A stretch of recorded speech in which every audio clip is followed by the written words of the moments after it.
La parole est à Madame Anne-Sophie Méry, première adjointe.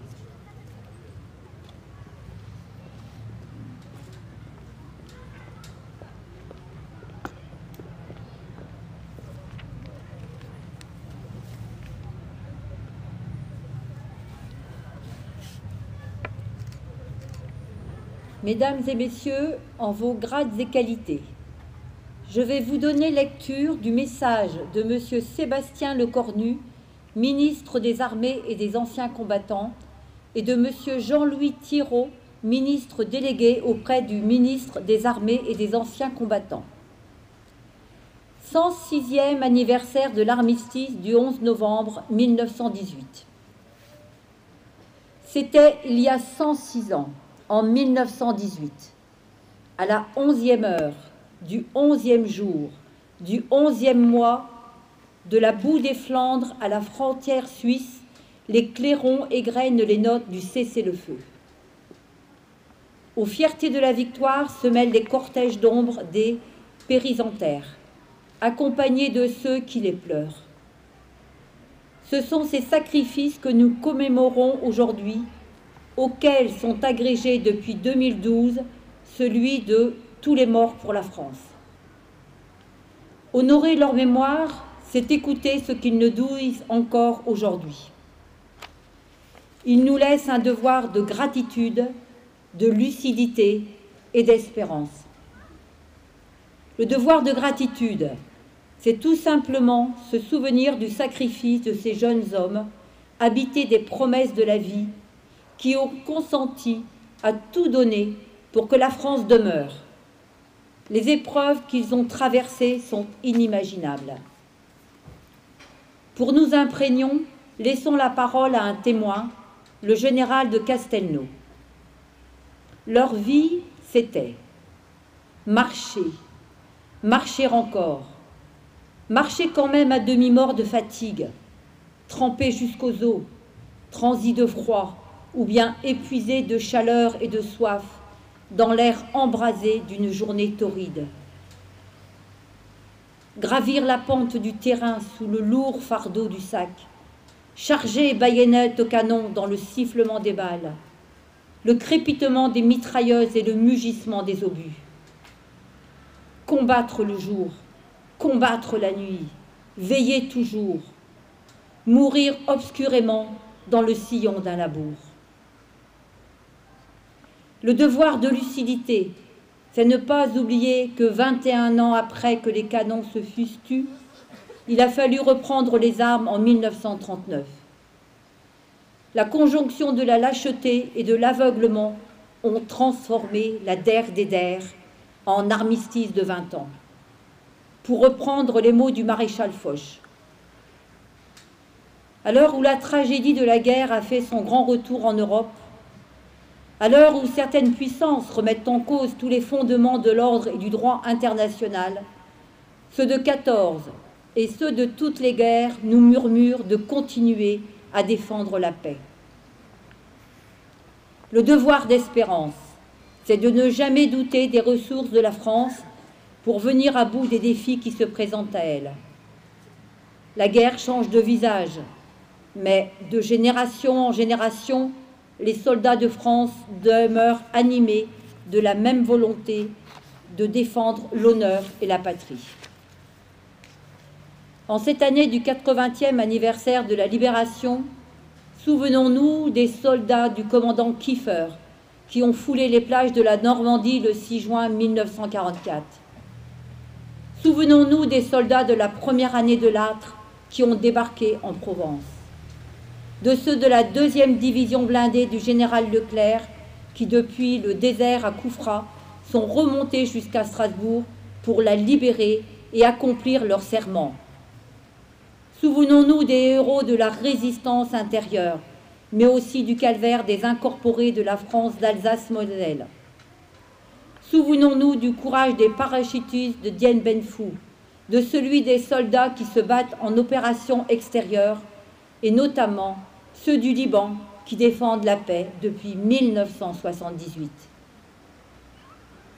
Comment ne pas voir que ces combattants ressemblent comme des frères aux poilus de 14? Au fil de notre histoire, les soldats morts pour la France sont tombés pour le service de la nation ou pour le service de la République, nous disent les pérennités françaises. Toujours nos armées sont là pour accomplir la mission. C'est pourquoi, réunis au pied du monument aux morts, élus, anciens combattants de toutes les générations du feu, enfants des écoles, nous sommes pas seulement la garde des morts, nous sommes surtout les sentinelles des vivants. Vive la République et vive la France.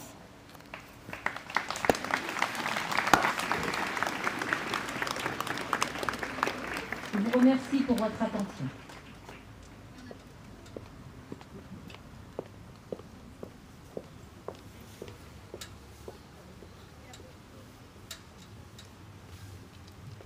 La parole est à M. Frédéric Bricout, maire de Caudry, conseiller départemental du Nord.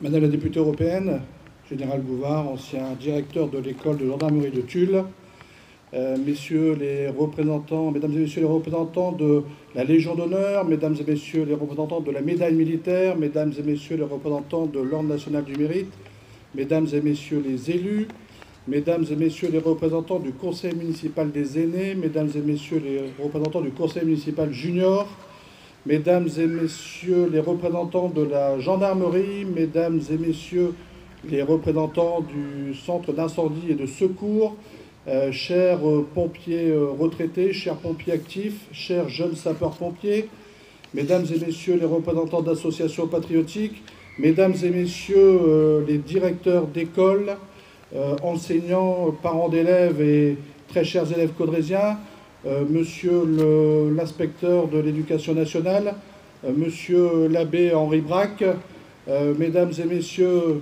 mon père, première fois, bienvenue, mesdames et messieurs les porte-drapeaux, mesdames et messieurs les musiciens, chers caudrésiens.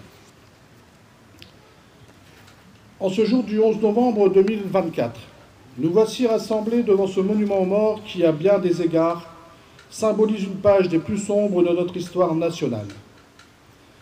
C'est pour moi un moment particulier, car cette cérémonie du souvenir, à laquelle nous sommes toutes et tous profondément attachés, nous permet d'exercer ensemble un indispensable devoir de mémoire. Comme tant d'autres, notre commune sera confrontée à la première blessure du XXe siècle. Le 3 août 1914, date de la déclaration de guerre de l'Allemagne à la France, annonce que le pire est à venir. Rapidement, la guerre se propage aux portes de notre cité. Le 25 au soir, un avion allemand est abattu au-dessus de Caudry. Le lendemain, à 6 heures du matin, le son assourdissant du canon résonne dans l'ensemble des quartiers. 2 jours plus tard, après une rude bataille menée la veille, les troupes allemandes envahissent Caudry par les rues Négrier et de Valenciennes. Écoutons le récit qu'en font nos historiens locaux, le regretté André Flamand et Patrick Reguet. Les dégâts sont considérables, puisque l'on dénombre déjà des centaines de maisons brûlées ou détruites par des obus. Rue d'Anvers, cité Mathieu au Petit Caudry. La gare du Cambrésis est partiellement détruite, ainsi que le château Priou et de nombreuses usines. Même notre église sera atteinte par plusieurs obus. Ainsi, aux nombreux militaires tués dans le champ de bataille, il faut ajouter 5 victimes civiles. François Delier, Omer Courtois, Marie-Thérèse Bricout, Céline Thuyer et enfin M. Porquet, tué d'un éclat d'obus emportant des vivres aux Anglais. Au final, ce conflit aurait été marqué par près de 1500 jours d'horreur, d'angoisse, de privation et par la disparition brutale de dizaines d'individus fauchés sans avoir pu accomplir les rêves propres à leur jeunesse.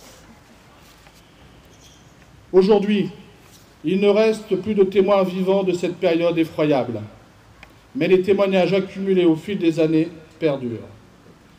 Tous ceux qui vécurent cette période et eurent la chance de survivre à l'enfer des combats, certains à jamais brisés exprimèrent avec force le souhait de mettre des mots sur ce qui ressemblait à d'effroyables souffrances. Henri Barbus, Blaise Sandrard et tant d'autres ont décrit avec justesse l'horreur de la vie des poilus dans les tranchées, affrontant le froid, la boue et le tonnerre de feu qui s'abattait chaque jour sur eux. En voici une illustration poignante, avec cette lettre d'Eugène à sa femme bien-aimée Léonie. Il lui raconte l'enfer des tranchées dans un récit poignant qui s'est déroulé à 2 pas d'ici. Le 30 mai 1917. Léonie chérie, j'ai confié cette dernière lettre à des mains amies en espérant qu'elle t'arrive un jour afin que tu saches la vérité et parce que je veux aujourd'hui témoigner de l'horreur de cette guerre. Quand nous sommes arrivés ici, la plaine était magnifique. Aujourd'hui, les rives de l'Aisne ressemblent au pays de la mort. La terre est bouleversée, brûlée. Le paysage n'est plus qu'un champ de ruines. Nous sommes dans les tranchées en première ligne. En plus des balles, des bombes, des barbelés, c'est la guerre des mines, avec la perspective de sauter à tout moment. Nous sommes sales. Nos frusques sont en lambeaux. Nous pataugeons dans la boue, une boue de glaise, épaisse, collante, dont il est impossible de se débarrasser. Plus loin, il termine par ces mots, qui ne laissent planer aucun doute sur le sort tragique qui l'attend. Promets-moi aussi, ma douce Léonie, lorsque le temps aura lissé ta douleur, de ne pas renoncer à être heureuse, de continuer à sourire à la vie. Ma mort sera ainsi moins cruelle. Je vous souhaite à toutes les deux, mes petites femmes, tout le bonheur que vous méritez, et je ne pourrai pas vous donner celui-ci. Je vous embrasse, le cœur au bord des larmes. Vos merveilleux visages, gravés dans ma mémoire, seront mon dernier réconfort avant la fin. Eugène, ton mari qui t'aime tant. Le bilan effroyable de cette guerre est désormais connu de tous, et les chiffres témoignent, au-delà du représentable, de la barbarie qui a régné sur tous les fronts. 9 millions de morts, 6 millions de mutilés et des proches à jamais privés d'un être cher. Notre pays est sorti ruiné et profondément meurtri de ce conflit. 1 400 000 morts, dont 600 000 victimes civiles, 3 millions de blessés, de mutilés, d'aveugles, de gazés, et ceux que l'histoire a retenus sous l'appellation de gueules cassées. Quasiment toutes les familles furent touchées, endeuillées, laissant là un parent, un ami, un fils, une fille, un père disparaître à jamais. Parce que la paix, pour l'essentiel, ne peut dépendre que de nos actes, il convient, au regard de l'actualité brûlante, rythmée par le retour de la guerre en Europe et la réactivation des conflits anciens, d'enseigner inlassablement aux jeunes générations qu'elles font fausse route quand se renforce la haine de l'autre. Seule la soif de vivre, dans un esprit de fraternité, offre une existence qui vaut la peine d'être vécue. Vive la paix, vive Caudry, vive la France.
aux morts.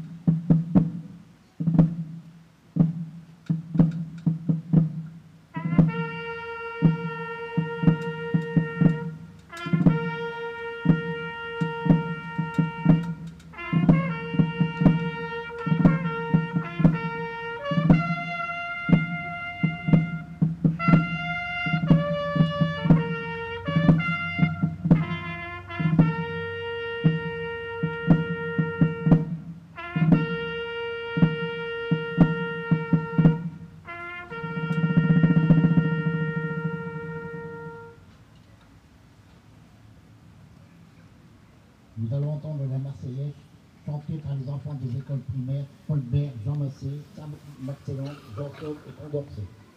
J'invite les enfants à venir s'installer.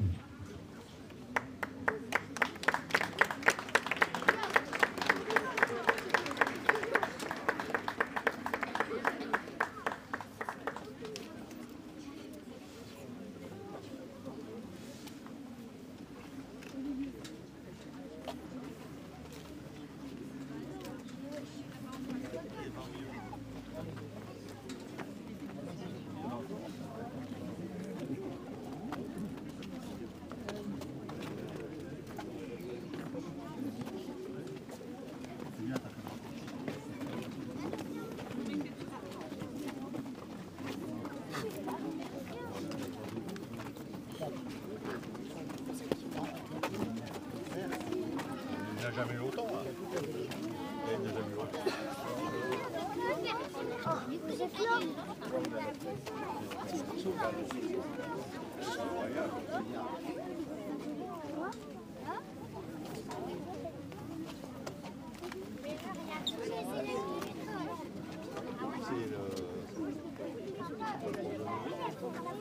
Allez, derrière.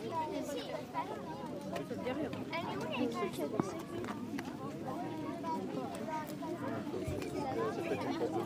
Alors, je sais pas.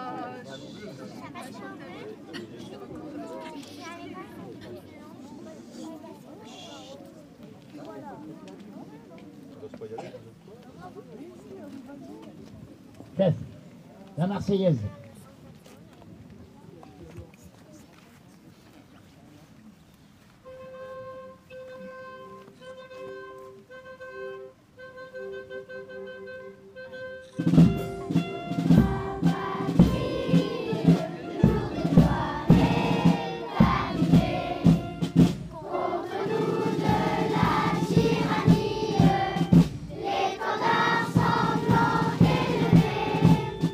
L'étendard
vas-tu?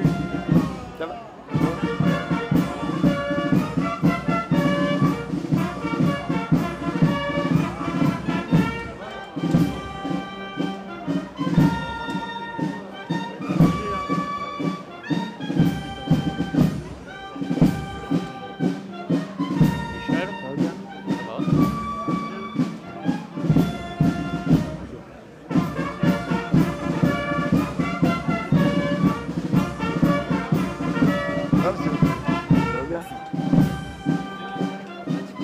On continue à serrer la main, on a la main plus chaude, alors on continue. La télé.